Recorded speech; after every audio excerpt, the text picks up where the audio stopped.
Let's talk about gift cards.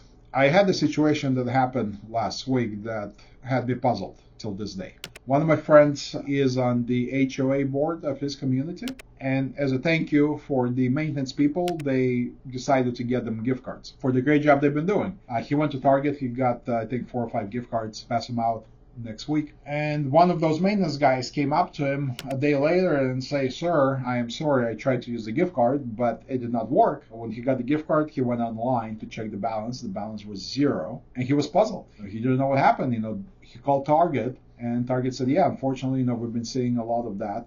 Do you have your receipt?" Fortunately, he did have his receipt. He was able to provide it as a copy, and they reloaded all the cards. We're still not sure what happened. We're still putting those things together. Either one of Target's systems got compromised. There's a couple of other theories we're working on to figure out how that happens, because gift cards are more or less secured, right? When you're purchasing a gift card, a couple of things to look for. Make sure that the package is sealed. Gift cards will have a little scratch-off area.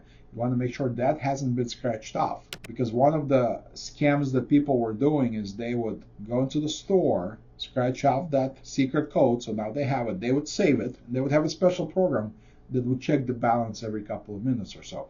So some unlucky customer at that store then picks up that gift card, pays for it, puts money on it. The moment they do that, the hackers are now aware that this gift card has money on it, and they have the secret code. They have the gift card number. They can now redeem that online, or they can print one using a machine with a magnetic strip, a fake basically card, but with that number and PIN code. So this wasn't the case.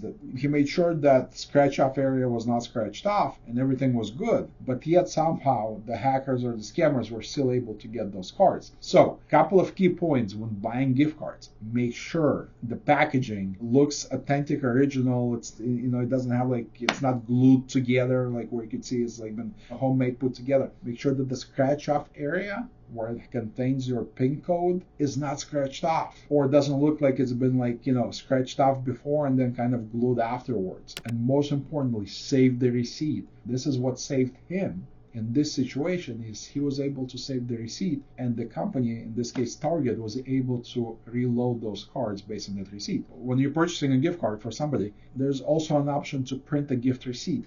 Do it always give a copy of that receipt to whoever you're giving the gift cards. In that case, if there's an issue with the gift card, they'll able to contact Target or whoever the store was that they purchased it from and reload that card. Without that receipt, unfortunately, you have no proof. It's like, picking up a couple of gift cards off the shelf saying, "Hey, these don't have any money." Nobody's going to believe you. Use the receipts. Make sure packaging is authentic. Make sure the PIN code is not scratched off. Those are the things you want to make sure when you're purchasing and gifting gift cards. I'm Igor Pinchevsky, CEO and founder of ITfirm.com. Subscribe and like for more tech tip videos. And if your company needs a technology partner or cybersecurity company, please reach out to us. We'll be more than happy to assist you. Thank you so much, and I'll see you in the next video.